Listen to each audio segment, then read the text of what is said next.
제약 산업이 여러분에게 알려주고 싶지 않은 비밀이 하나 있습니다. 왕들이 그것을 위해 전쟁을 벌일 정도로 강력한 지식입니다. 하나님의 아들을 위한 선물로 바쳐질 만큼 가치 있는 것입니다. 체제에 너무나 위험해서 거의 잊혀질 뻔한 지식입니다. 이 비밀은 3000년이 넘었습니다. 인류가 가장 많이 읽는 책에 기록되어 있습니다. 하지만 오늘날 그 진정한 의미를 이해하는 사람은 거의 없습니다. 만약 제가 성경의 완전한 의학 시스템이 암호화되어 있다고 말한다면 어떨까요?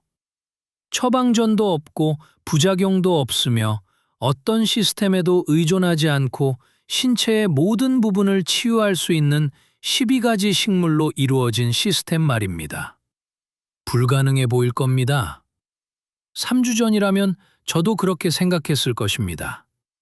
잘 들어보십시오. 제가 지금 보여드릴 내용은 불법이 될 수도 있습니다. 위험해서가 아니라 너무 효과적이기 때문이며 그들이 여러분에게 주고 싶지 않은 힘을 주기 때문입니다. 자신의 건강에 대한 통제권, 독립할 수 있는 힘, 그리고 모든 것이 무너졌을 때 살아남을 수 있는 힘입니다. 시리아의 한 남자가 죽음에 직면해 있었습니다. 심각한 감염이었고 어떤 항생제도 듣지 않았으며 의사들은 포기했습니다. 하지만 그의 할머니는 성경에 나오는 오래된 비밀을 알고 있었습니다. 할머니는 수천 년 동안 알려진 2가지 식물, 아주 단순한 식물을 사용했습니다. 3일 후 열이 내렸습니다. 일주일 후 감염이 사라졌습니다. 의사들은 이를 기적이라고 불렀습니다. 할머니는 그것을 지식이라고 불렀습니다. 이 이야기는 실화이며 수천 건 중 하나일 뿐입니다. 하지만 이 지식은 사라지고 있습니다. 매년 이 비밀을 아는 사람들이 죽어갑니다. 매년 우리와 조상들 사이의 격차는 커지고 있습니다. 그리고 매년 우리는 언제든 붕괴할 수 있는 시스템에 더 의존하게 됩니다. 하지만 여러분은 아닙니다. 오늘부터는 다릅니다. 앞으로 몇 분 동안 저는 여러분의 생명을 구할 수 있는 12가지 성경 식물을 공개할 것입니다. 언젠가가 아니라 지금, 올해, 어쩌면 다음 달에요. 모르핀보다 강한 식물, 항생제보다 효과적인 식물, 현대의학으로도 고칠 수 없는 염증을 멈추게 하는 식물을 보여드리겠습니다. 그리고 이 식물들을 어떻게 얻고 어떻게 재배하며 어떻게 평생 잃지 않을 수 있는지 알려드리겠습니다. 하지만 경고해야 합니다. 이 지식에는 책임이 따릅니다. 일단 알게 되면 다시는 모르는 상태로 돌아갈 수 없습니다. 무엇이 가능한지 보게 되면 세상을 다른 눈으로 보게 될 것입니다. 그리고 진정한 치유가 얼마나 간단한지 이해하게 되면 왜 아무도 미리 말해주지 않았는지 의아해할 것입니다. 그 질문에 대한 답은 불편하며 이 영상에는 나오지 않지만 해결책은 들어 있습니다. 해결책은 12가지 식물, 여러분에게 익숙할 12가지 이름에 있습니다. 하지만 그 진정한 힘을 아는 사람은 소수에 불과합니다. 이 이름 중 하나는 성경에서 52번 넘게 언급되었습니다. 금보다 귀하고 다이아몬드보다 소중했습니다. 오늘날 여러분은 그것을 20유로도 안 되는 가격에 살 수 있습니다. 문제는 여러분이 너무 늦기 전에 그것을 실행에 옮길 것인가 하는 점입니다. 이 이름들을 공개하기 전에 부탁이 하나 있습니다. 만약 이 지식이 중요하다고 느껴진다면, 지금 듣게 될 내용이 여러분의 삶을 바꿀 수 있다고 직감한다면 지금 이 채널을 구독해 주십시오. 좋아요를 눌러 주십시오. 저를 위해서가 아니라 여러분 자신을 위해서입니다. 알고리즘이 더 많은 사람이 이 정보를 볼지, 더 많은 가정이 준비될 수 있을지, 이 지식이 살아남을지 사라질지를 결정하기 때문입니다. 그리고 끝까지 시청해 주십시오. 가장 강력한 식물과 가장 중요한 정보는 맨 마지막에 나오기 때문입니다. 대부분이 이미 시청을 멈췄을 때, 진지한 사람들만 남았을 때 말입니다. 준비되셨습니까? 그렇다면 질문을 하나 드리겠습니다. 모든 것을 바꾸는 질문입니다. 왜 아기 예수님이 태어났을 때 정확히 3가지 선물이 바쳐졌을까요? 황금, 유향, 몰약입니다. 누구나 이 이야기를 알지만 그 진정한 의미를 이해하는 사람은 거의 없습니다. 왕을 위한 황금은 이해합니다. 하지만 왜 유향일까요? 왜 몰약일까요? 이 두 식물이 하나님의 아들을 위한 선물로 합당할 만큼 특별한 이유는 무엇일까요? 답은 너무 간단해서 간과되지만 여러분의 생명을 구할 수 있을 만큼 강력합니다. 이 두 식물은 현대 과학자들을 놀라게 할 치유력을 가지고 있습니다. 가정용 상비약이 할 수 없는 일을 할 수 있습니다. 알약이 실패하는 곳에서 효과를 발휘할 수 있습니다. 그리고 아무도 곁에 없을 때 여러분을 보호할 수 있습니다. 새벽 3시라고 상상해 보십시오. 아이가 고열로 깨어났고 이마는 뜨겁고 몸은 떨고 있습니다. 전화를 들었지만 신호가 없습니다. 차로 달려갔지만 시동이 걸리지 않습니다. 약상자를 열었지만 비어 있습니다. 이 순간 절대적인 무력감의 끔찍한 순간입니다. 바로 그 순간에 제가 오늘 보여드리는 것이 왜 값을 매길 수 없을 만큼 소중한지 이해하게 될 것입니다. 하지만 꼭 그렇게 될 필요는 없습니다. 바로 이런 상황에서도 침착함을 유지하며 무엇을 해야 할지 알고 손을 뻗어 필요한 것을 취하는 사람들이 있습니다. 플라스틱 통이 가득한 약장이 아니라 자신의 정원이나 발코니 혹은 시간이 있을 때 마련해둔 작은 비축분에서 말입니다. 이 사람들은 두려워하지 않습니다. 준비되어 있기 때문입니다. 그들은 편집증 환자가 아니라 지혜로운 사람들입니다. 이 영상이 끝나면 여러분도 그들 중 하나가 될 수 있습니다. 세상은 대부분의 사람이 인정하고 싶어 하는 것보다 더 빨리 변하고 있습니다. 공급망은 끊기고 시스템은 흔들리며 안전은 사라지고 있습니다. 하지만 모두가 정부와 기관만을 바라보고 있을 때 조용한 혁명이 일어나고 있습니다. 항상 효과가 있었던 것, 누구도 통제할 수 없는 것으로 돌아가는 사람들의 움직임입니다. 어떤 보건 시스템보다 오래된 지식으로 말입니다. 약국이 생기기 전부터 있었고 약국이 문을 닫은 뒤에도 남아있을 식물들입니다. 12가지 이름을 알려드리겠습니다. 대부분은 꿈조차 꾸지 못하는 자유를 향한 12가지 열쇠입니다. 하지만 이름 그 이상을 알려드리겠습니다. 이 식물들을 어떻게 사용하고 어떻게 조절하며 어떻게 조합하고 어떻게 재배하며 여러분이 가졌던 어떤 상비약보다 완전한 시스템을 어떻게 구축하는지 보여드리겠습니다. 아직 시청 중이신가요? 좋습니다. 이제 시작됩니다. 이제 거의 잃어버릴 뻔한 지식의 문이 열립니다. 그리고 그 너머에는 여러분의 삶을 영원히 바꿀 무언가가 기다리고 있습니다. 극적이거나 요란하지는 않지만 깊고 근본적이며 되돌릴 수 없는 변화입니다. 여러분을 즉시 치유할 12가지 성경 식물의 세계에 오신 것을 환영합니다. 여러분의 독립에 오신 것을 환영합니다. 갓 태어난 왕을 위한 선물로 여겨졌던 첫 번째 식물부터 시작하겠습니다. 바로 유향수, 것으로 수지인 유향입니다. 성경에서 유향은 52번 넘게 언급됩니다. 거룩한 관유의 일부였으며 성전에서 태워졌습니다. 하지만 그 용도는 의례적인 것을 훨씬 넘어섰습니다. 유향은 심각한 만성염증조차 완화할 수 있는 항염 특성을 가지고 있습니다. 현대 연구에 따르면 유향에 함유된 보스웰릭산은 신체의 염증 과정을 선택적으로 차단합니다. 관절염, 장염, 호흡기 질환에 효과가 있습니다.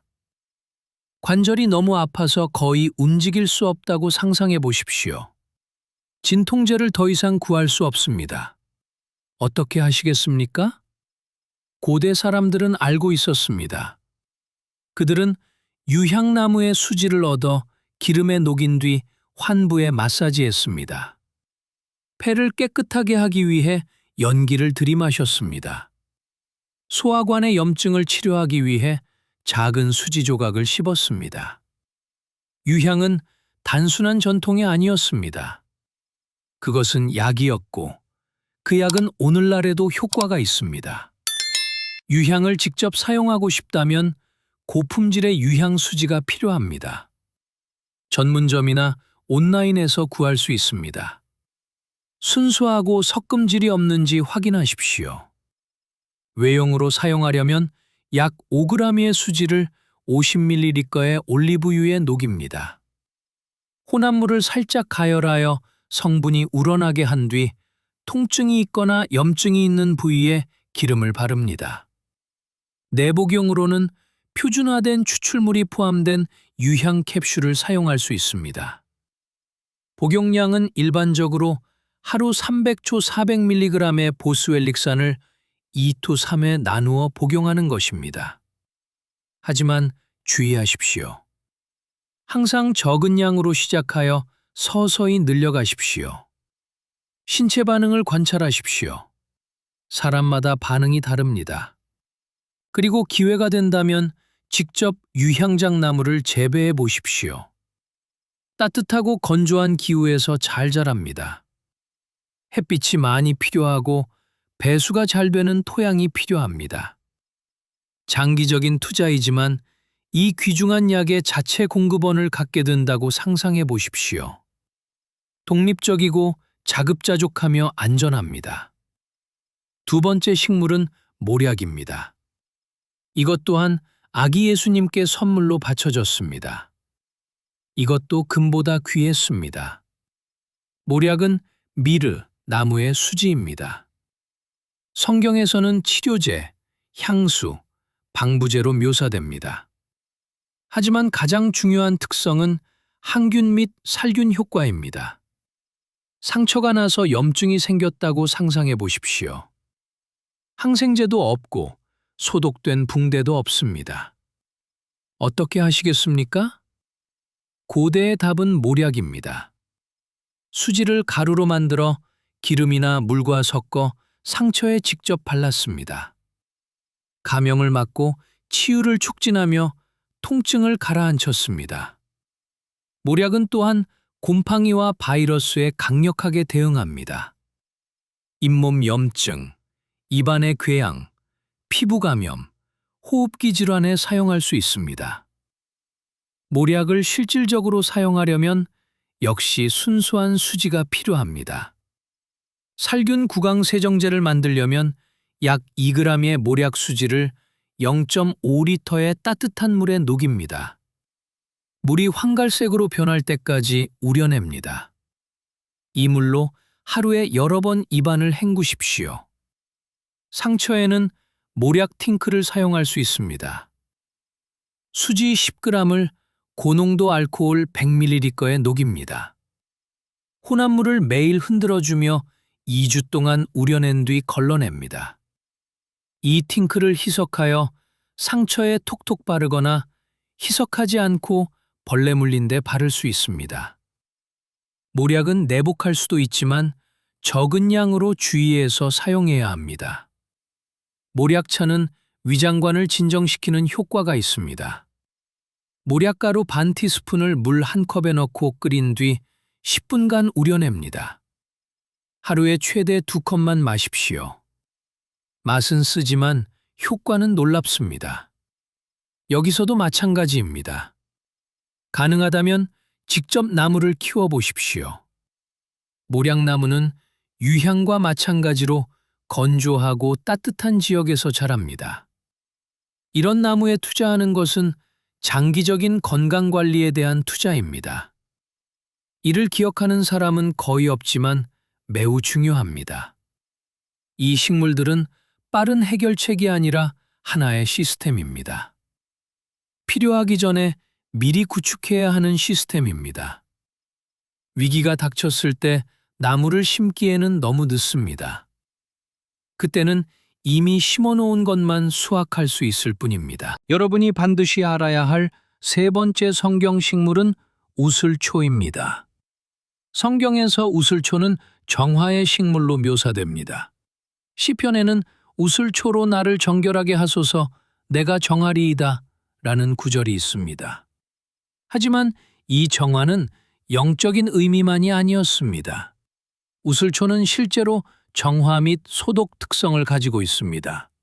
이 식물은 살균, 거담, 경련 완화 효과가 있는 에센셜 오일을 함유하고 있습니다. 우슬초는 호흡기 질환, 기침, 기관지염, 감기에 가장 먼저 선택할 수 있는 약입니다. 겨울에 심한 독감이 유행한다고 상상해 보십시오. 약국은 붐비고 기침약은 품절되었습니다. 어떻게 하시겠습니까? 성경의 답은 우슬초입니다. 우슬초차는 기관지의 가래를 녹여줍니다. 호흡기를 진정시킵니다. 병원균에 대한 항균 작용을 합니다. 우슬초는 온대 기후에서도 큰 어려움 없이 재배할 수 있는 몇 안 되는 성경 식물 중 하나입니다. 약 0.5m까지 자라는 반관목 형태입니다. 햇빛이 잘 드는 곳과 배수가 잘 되는 토양이 필요합니다. 내한성이 강하고 관리가 쉽습니다. 씨앗을 뿌리거나 묘목을 사서 키울 수 있습니다. 정원, 발코니, 큰 화분에 심으십시오.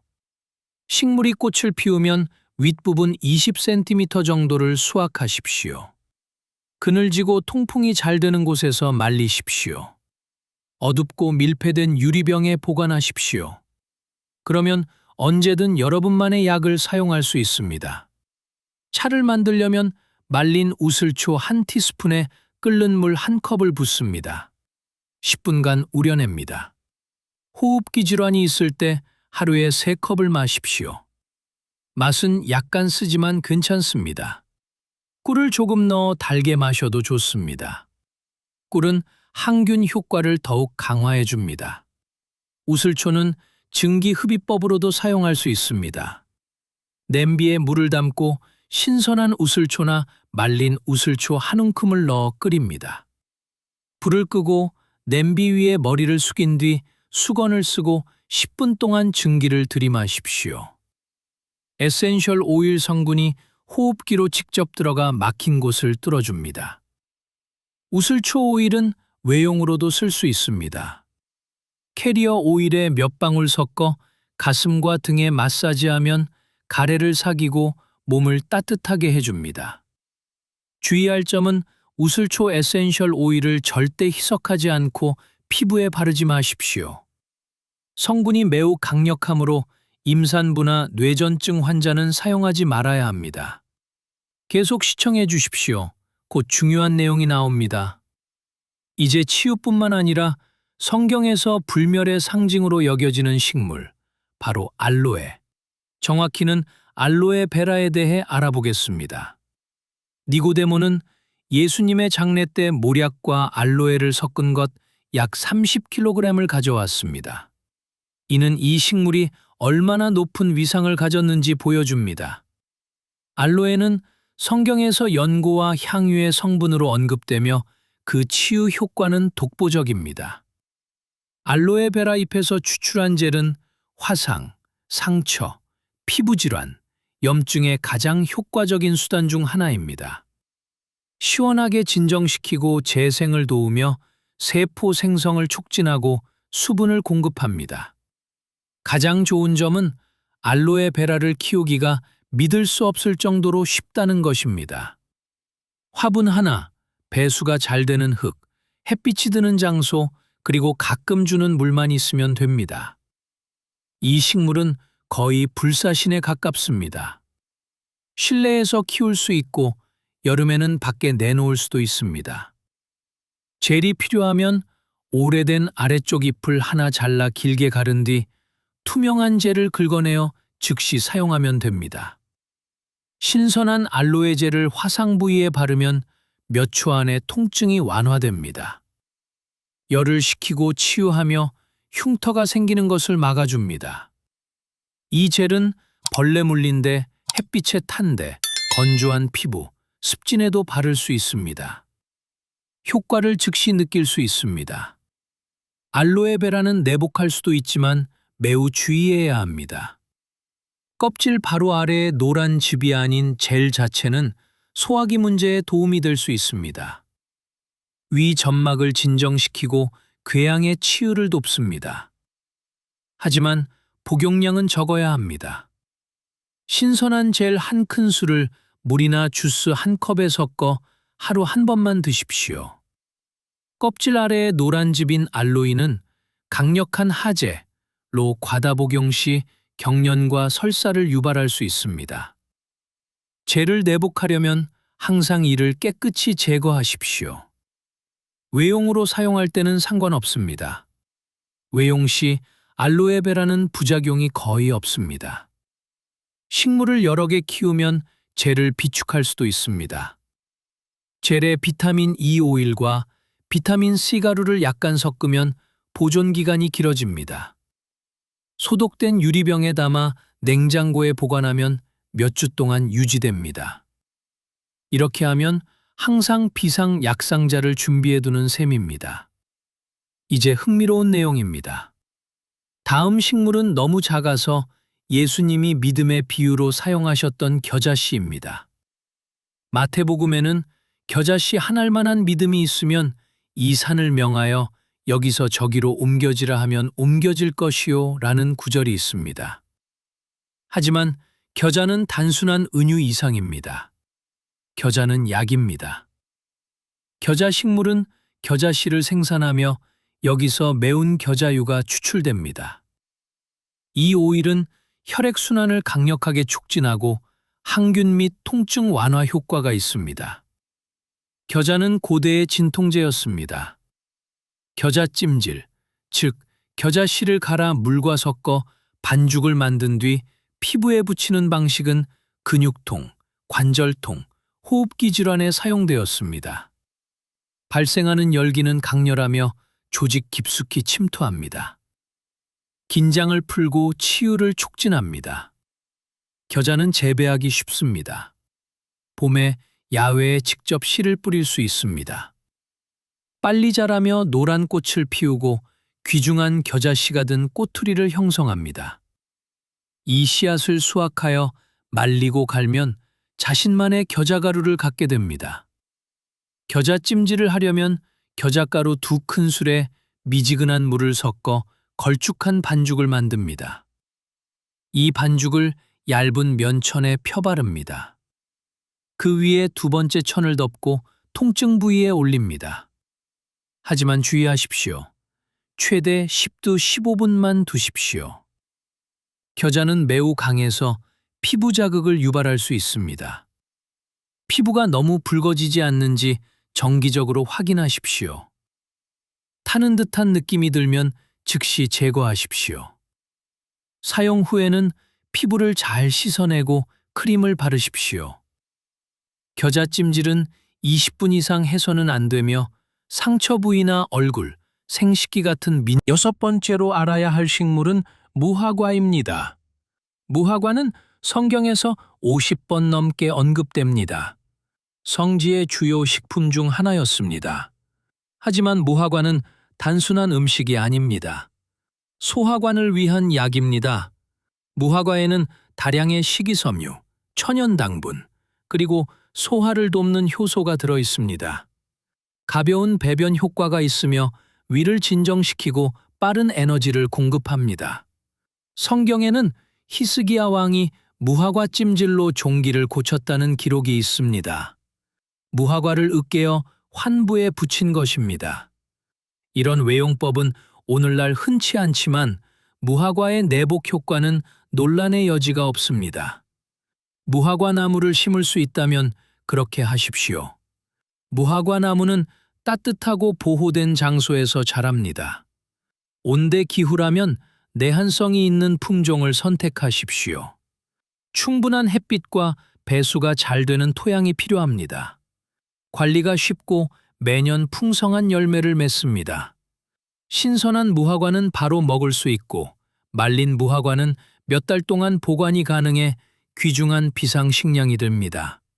변비가 있을 때는 말린 무화과 3차게를 밤새 물에 담가두었다가 다음 날 아침에 무화과를 먹고 그 물을 마십시오. 효과는 부드럽고 자연스럽습니다. 목에 자극이 있을 때는 무화과 시럽을 만들 수 있습니다. 말린 무화과를 물과 약간의 꿀과 함께 걸쭉해질 때까지 끓입니다.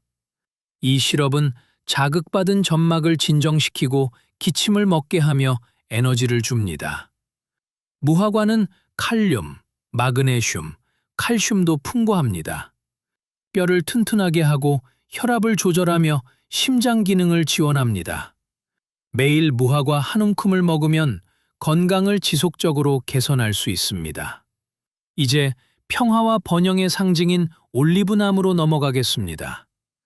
올리브와 올리브유는 성경에서 수없이 많이 언급됩니다. 기름은 기름 부음 세계에서 가장 건강한 지방 중 하나입니다. 올리브유는 화합물을 함유하고 있습니다. 심장을 보호하고 콜레스테롤을 낮추며 활성산소에 대항합니다. 하지만 올리브유는 음식일 뿐만 아니라 약이기도 합니다.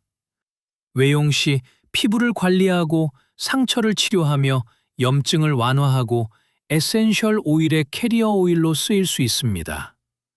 내복 시 소화를 돕고 가벼운 배변 효과가 있으며 위 점막을 보호합니다. 공복에 냉압착 올리브유 한 큰술을 먹으면 위장 문제에 기적 같은 효과가 있을 수 있습니다. 점막 위에 보호막처럼 자리를 잡고 담즙 기능을 촉진하며 간을 지원합니다. 올리브유는 귀 속 약으로도 쓸 수 있습니다. 기름을 약간 따뜻하게 데워 너무 뜨겁지 않게 귀가 아프거나 막혔을 때 몇 방울 떨어뜨리십시오. 기름이 막힌 것을 녹이고 진정 효과를 줍니다. 치통이 있을 때는 올리브유를 정향유와 섞어 환부에 바를 수 있습니다. 이 조합은 통증 완화와 항균 작용을 합니다. 기회가 된다면 올리브 나무를 심으십시오. 따뜻한 지역에서는 문제없이 자랍니다. 온대 기후에서는 큰 화분에 심어 키우다 겨울에는 실내에 들여놓을 수 있습니다. 내한성 품종도 있습니다. 나무는 천천히 자라지만 꾸준합니다. 수백 년을 살 수 있으며 매년 귀중한 기름을 제공합니다.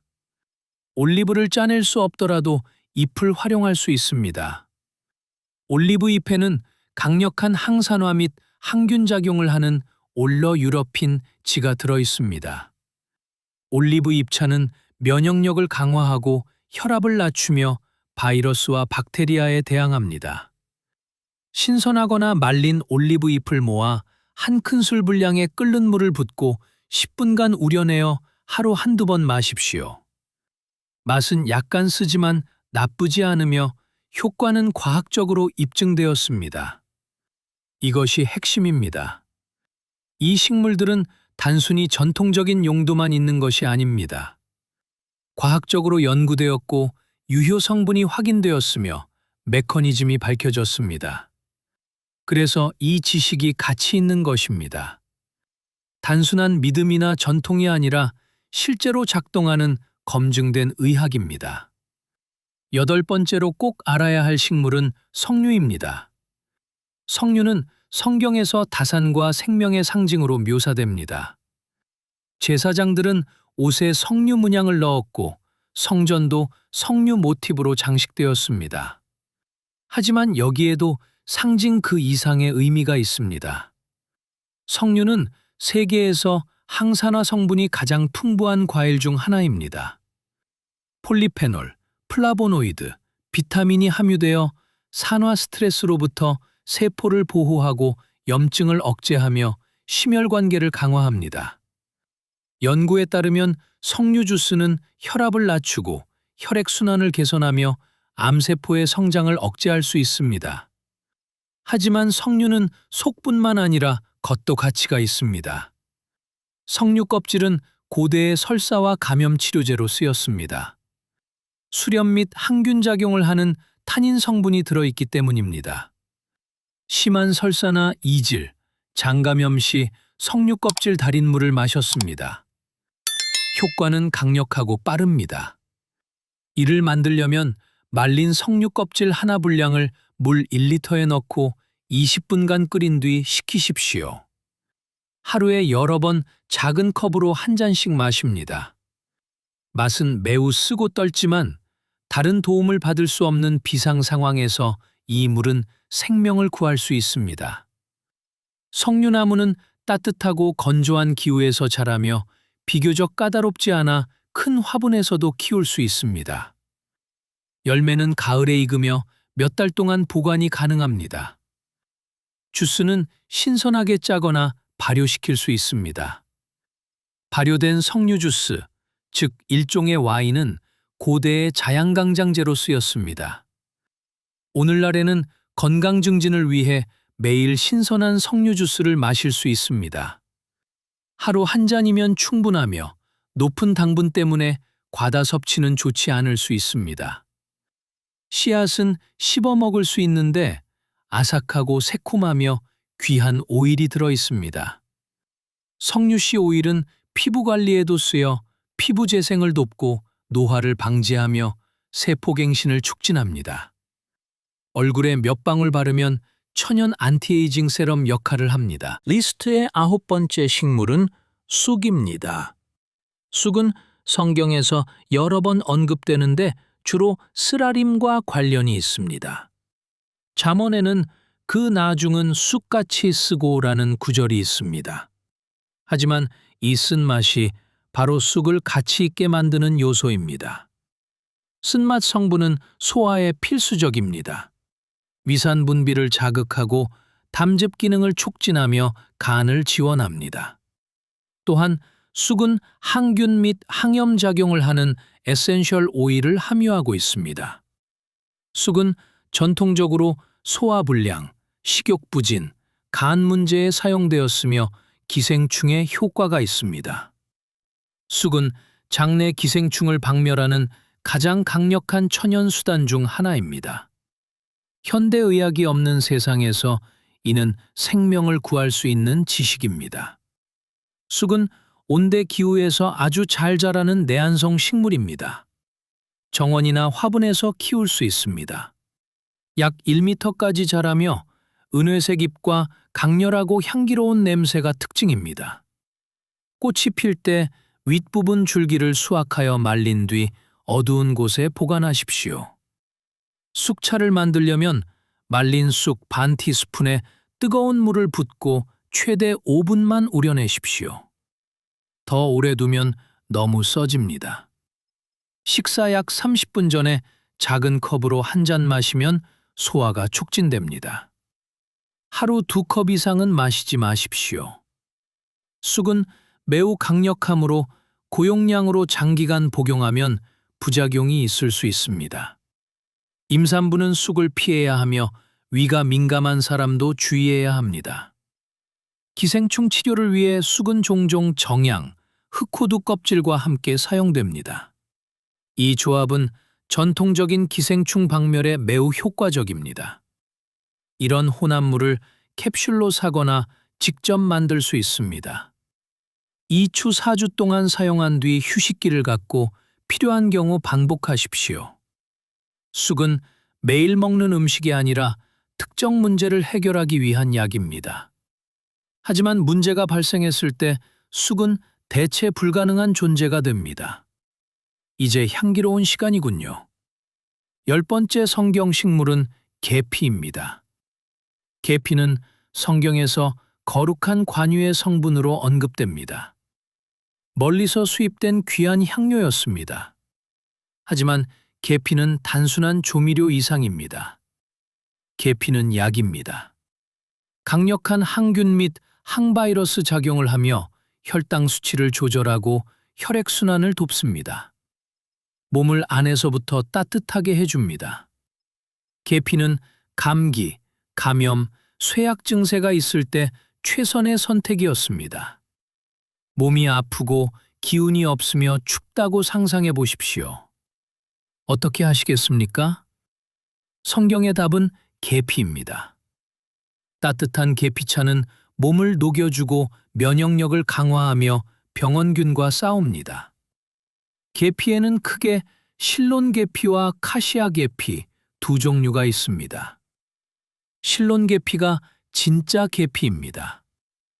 맛이 더 부드럽고 달콤하며 고용량 섭취 시 간에 해로울 수 있는 쿠마린 성분이 적습니다.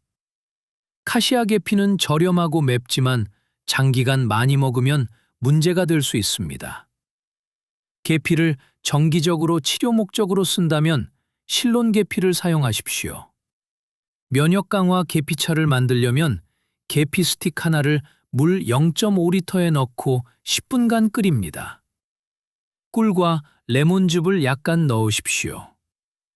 감기 기운이 처음 느껴질 때 하루 3추 4컵 마시면 효과를 즉시 느낄 수 있습니다. 몸이 따뜻해지고 에너지가 생기며 힘이 납니다.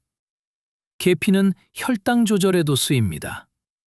매일 계피가루 반 티스푼을 요거트나 오트밀, 스무디에 넣어 먹으면 혈당 안정에 도움이 됩니다.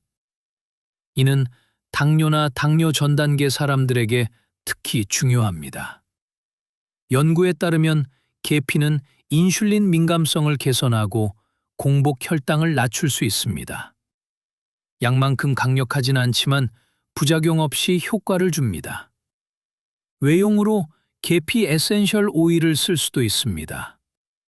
혈행을 돕고 항균 효과가 있어 캐리어 오일에 한 방울 섞어 근육통 부위에 마사지하면 따뜻하게 이완해 줍니다. 하지만 계피 오일은 매우 강하므로 항상 아주 많이 희석해야 하며 상처나 점막에는 절대 바르지 마십시오.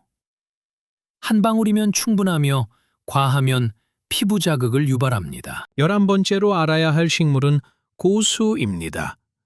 고수는 성경에서 여러 번 언급되는데 주로 하늘에서 내린 양식인 만나와 관련이 있습니다. 출애굽기에는 그 모양은 고수씨 같고 맛은 꿀 섞은 과자 같았더라고 나옵니다. 고수는 다재다능한 식물로 씨앗과 잎을 모두 사용합니다. 씨앗은 소화 촉진, 경련 완화, 진정 효과가 있습니다. 고수씨는 전통적으로 복부 팽만, 위경련, 소화 문제에 사용되었습니다. 소화 효소 생산을 자극하고 과식 후의 불편함을 완화하며 약한 항균 작용도 합니다. 고수는 직접 키우기 쉽습니다. 봄에 야외나 화분에 씨를 뿌리면 빨리 자랍니다. 잎은 신선하게 사용하고 꽃이 피어 씨가 맺히면 갈색으로 변할 때 수확하여 말려 보관하십시오. 고수차를 만들려면 으깬 고수씨 한 티스푼에 끓는 물을 붓고 10분간 우려내어 식후에 마십시오. 위장관을 진정시키고 가스를 빼주며 소화를 돕습니다. 하지만 고수에는 간과하기 쉬운 또 다른 능력이 있습니다. 바로 중금속 배출입니다. 연구에 따르면 고수잎은 수은, 납, 알루미늄 같은 중금속을 몸 밖으로 배출하는 데 도움이 될 수 있습니다. 환경 독소에 끊임없이 노출되는 오늘날 이는 엄청난 가치가 있습니다. 신선한 고수잎을 스무디나 샐러드에 넣어 매일 한 움큼씩 먹으면 장기적으로 해독에 기여할 수 있습니다. 맛에 대해서는 호불호가 갈리는데 어떤 이는 좋아하고 어떤 이는 비누 맛이 난다고 합니다. 이는 인지 방식의 유전적 차이 때문이지만 효과는 동일합니다. 이제 12번째 마지막 식물입니다. 성경에서 극적인 역할을 하는 식물인 아주까리, 즉 피마자입니다. 요나서에서 하룻밤 사이에 피마자가 자라나 선지자에게 그늘을 만들어 주었다가 다시 말라버리는 장면이 나옵니다. 이 식물은 하나님의 표징으로 묘사됩니다. 하지만 피마자는 인류의 가장 오래된 약용식물 중 하나이기도 합니다. 씨앗에서 추출한 피마자유는 강력한 설사약입니다. 수천 년 동안 변비 치료에 쓰였으며 그 효과는 강력하고 확실합니다. 하지만 피마자유는 설사약 그 이상입니다. 외용으로도 효과가 좋습니다. 피부에 바르면 혈액순환을 돕고 염증을 완화하며 치유를 지원합니다. 가장 주목할 만한 사용법 중 하나는 피마자유 팩입니다. 면천을 피마자유에 적셔 하복부에 올리고 수건과 온수찜질 팩으로 덮습니다. 이를 1도 2시간 유지하면 오일이 피부를 통해 침투하여 림프계를 자극하고 해독을 도우며 복부 염증을 가라앉힙니다. 대한의학에서는 만성 장문제, 간질환, 생리통에 이 방법을 권장합니다. 과학적 연구는 제한적이지만 경험적 보고는 인상적입니다. 피마자유를 내복할 때는 주의해야 합니다. 공복에 한 큰술을 먹으면 강력한 배변 효과가 6to 8시간 후에 나타납니다. 규칙적으로 쓰지 말고 심한 변비에만 쓰십시오. 장기 사용은 전해질 불균형을 초래할 수 있습니다. 임산부는 진통을 유발할 수 있으므로 절대 사용 금물이며 12세 미만 어린이도 내복은 피해야 합니다. 외용은 안전하므로 건조한 피부, 흉터 마사지, 관절 염증 부위에 바를 수 있습니다. 천천히 흡수되고 끈적임이 남지만 효과는 확실합니다. 따뜻한 기후에서는 밖에서 키울 수 있고 온대 지역에서는 한 해살이로 자랍니다.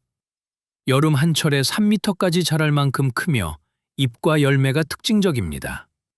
씨앗은 독성이 있으므로 절대 생으로 먹지 마십시오. 압착하여 여과한 오일은 안전하지만 생씨에는 리신이라는 맹독성 단백질이 들어 있습니다.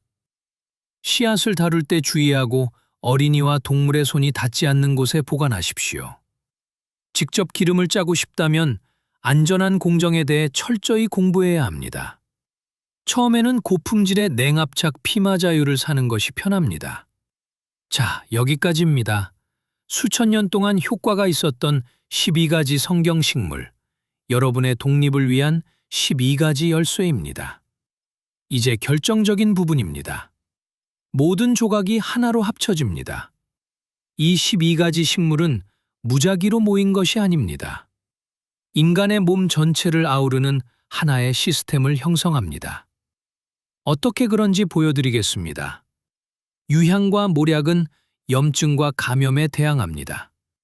급성위기, 상처, 세균 공격에 대한 답입니다.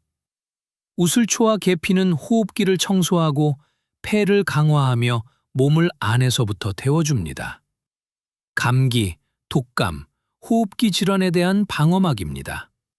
알로에와 올리브유는 피부를 관리하고 화상을 치료하며 점막을 보호합니다. 여러분의 내외부 장벽입니다. 겨자와 쑥은 통증과 기생충과 싸웁니다. 만성 통증과 내부의 적에 대항하는 무기입니다. 무화과와 고수는 소화를 조절합니다. 몸이 영양분을 흡수하고 독소를 배출하게 돕습니다. 석류와 피마자유는 시스템을 정화합니다. 해독하고 강화하며 갱신합니다. 패턴이 보이십니까? 각 식물은 각자의 역할이 있고 특정 영역을 담당합니다. 이들이 모여 하나의 완벽한 약국을 이룹니다. 여러분이 직접 만들 수 있고 여러분 외에는 아무도 통제할 수 없는 약국입니다. 무슨 일이 일어나든 작동하는 약국 말입니다. 이것이 진정한 독립입니다. 이것이 진정한 안전입니다. 공급망에 의존하지 않고 약국에 의존하지 않고 실패할 수 있는 시스템에 의존하지 않는 것입니다. 대신 스스로 통제권을 갖고 지식을 갖고 수단을 갖는 것입니다. 하지만 이 시스템은 여러분이 지금 행동할 때만 작동합니다. 내일도 아니고 다음 주도 아니며 위기가 닥쳤을 때도 아닙니다. 지금입니다. 허브 정원을 만드는 것부터 시작하십시오. 발코니여도 좋고 화분 몇 개여도 좋습니다. 우슬초, 알로에, 쑥, 겨자를 심으십시오. 이 식물들은 우리 주변에서 잘 자랍니다. 이국적인 조건이 필요 없습니다. 약간의 흙, 햇빛, 물, 그리고 여러분의 관심만 있으면 됩니다.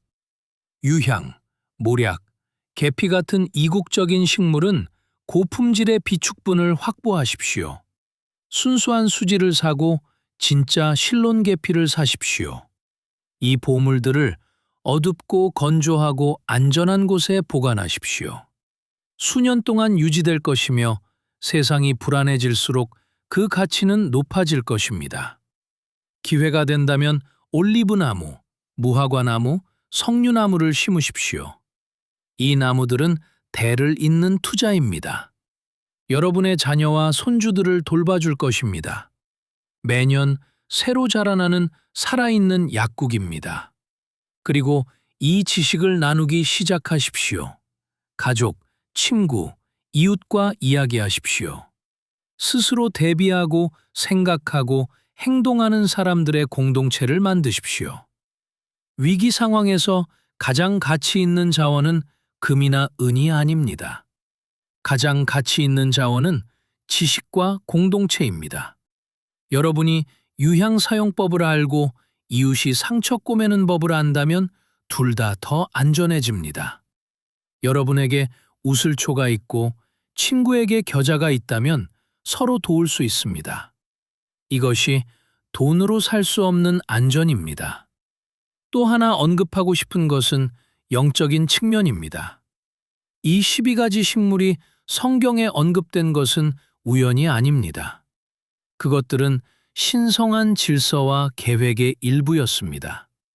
고대 사람들은 치유가 육체적인 것뿐만 아니라 정신적, 혼적, 영적인 것임을 이해했습니다.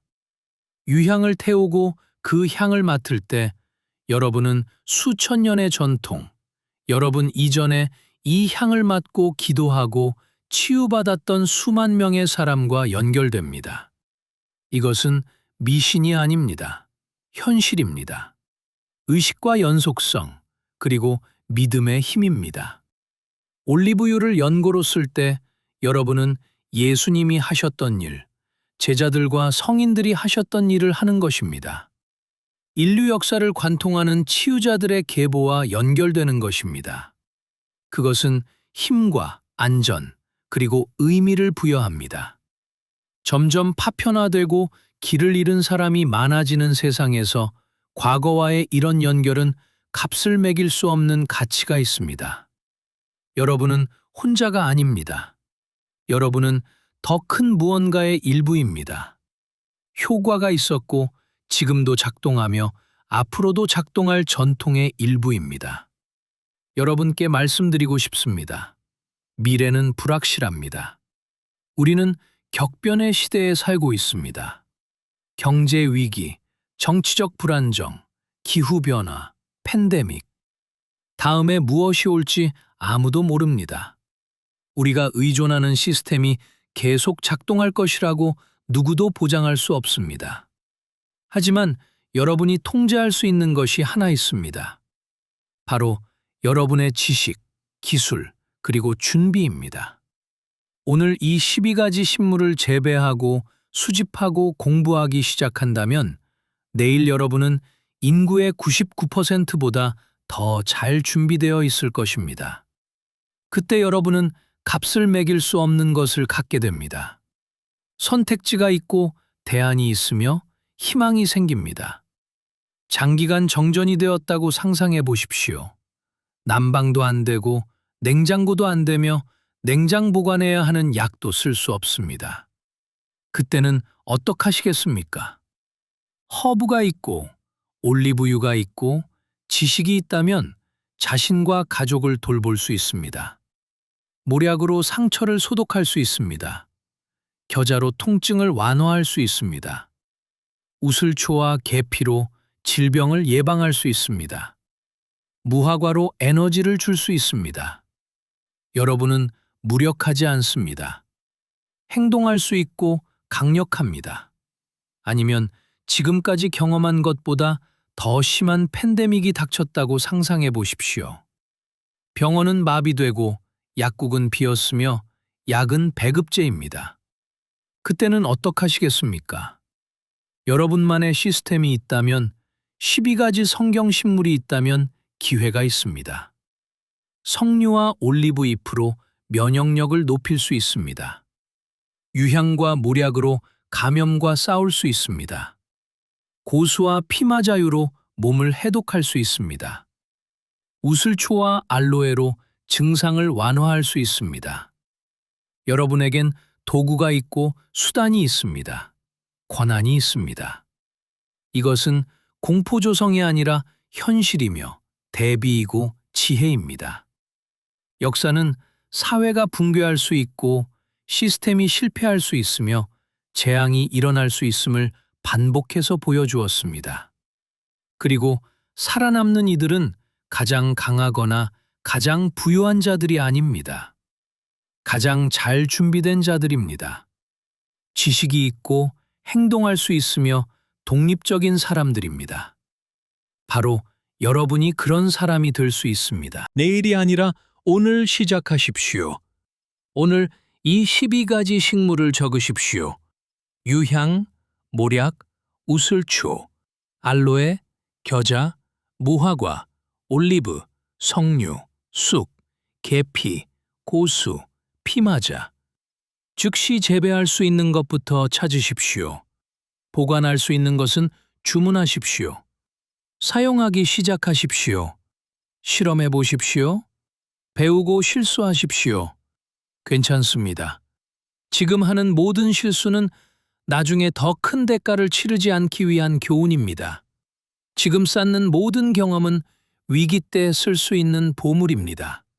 그리고 이 영상을 공유하고 이 지식을 나누십시오. 가족에게 배운 것을 알려주십시오. 친구에게 무엇이 가능한지 알려주십시오. 이런 정보를 계속 받으려면 이 채널을 구독하십시오. 더 많은 사람이 볼 수 있도록 좋아요를 누르십시오. 댓글을 남겨주십시오.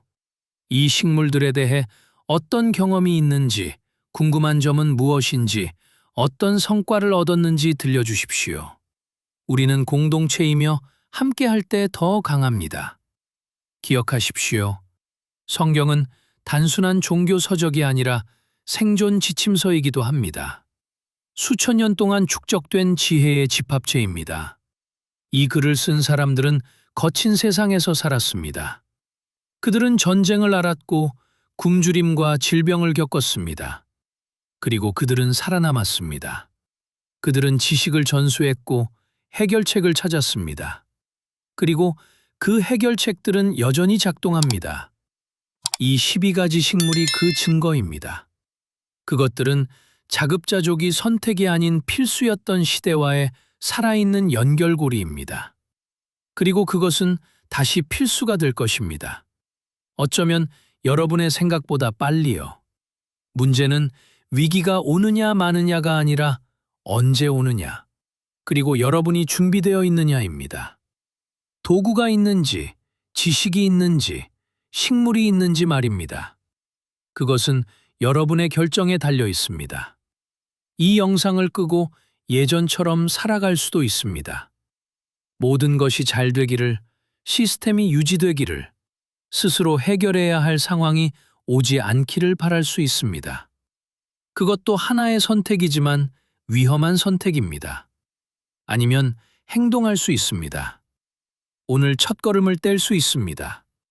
흙이 담긴 화분을 사고 우슬초를 심을 수 있습니다. 온라인에서 순수한 유향을 찾아 주문할 수 있습니다. 피마자유 한 병을 사서 찬장에 넣어둘 수 있습니다. 작은 걸음이지만 강력합니다. 여러분의 독립이 시작되는 것이기 때문입니다. 그리고 기억하십시오. 이 식물들 하나하나가 선물, 즉 자연의 선물입니다. 원하신다면 하나님의 선물이라고 해도 좋습니다. 여러분이 사용해 주길 기다리는 선물입니다.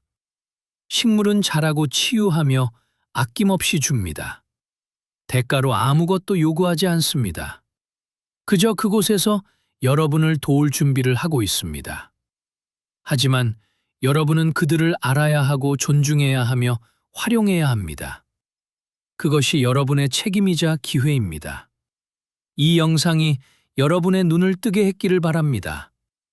이제 치유가 복잡할 필요가 없다는 것을, 건강이 비싼 약에 의존할 필요가 없다는 것을, 안전이 취약한 시스템에 의존할 필요가 없다는 것을 아셨기를 바랍니다. 여러분은 자신만의 시스템을 만들 힘이 있습니다. 수천 년 된 지식에 기반한 시스템, 작동하는 시스템, 그리고 여러분의 소유인 시스템 말입니다. 자, 이제 무엇을 하시겠습니까? 행동하시겠습니까? 이 12가지 식물을 삶의 일부로 만드시겠습니까? 그것들이 필요한 날이 왔을 때 준비되어 있겠습니까? 결정은 여러분의 몫입니다. 하지만 이것만은 말씀드릴 수 있습니다. 준비된 사람은 더 평온하게 잠들 수 있습니다. 더 안전하게 삽니다. 주변 세상이 혼돈에 빠져도 희망을 가집니다. 그리고 그것은 값을 매길 수 없습니다. 잊혀진 성경의 치유력에 대한 이 이야기가 자연과 스스로의 대비에 대한 여러분의 시각을 바꾸었다면 지금 이 채널을 구독하십시오. 우리는 그들이 묻으려 했던 지식을 파헤칩니다. 오늘 여러분의 미래를 위한 씨앗을 심으십시오. 지혜의 다음 보물도 곧 드러날 것입니다. 좋아요를 누르고 강건하십시오.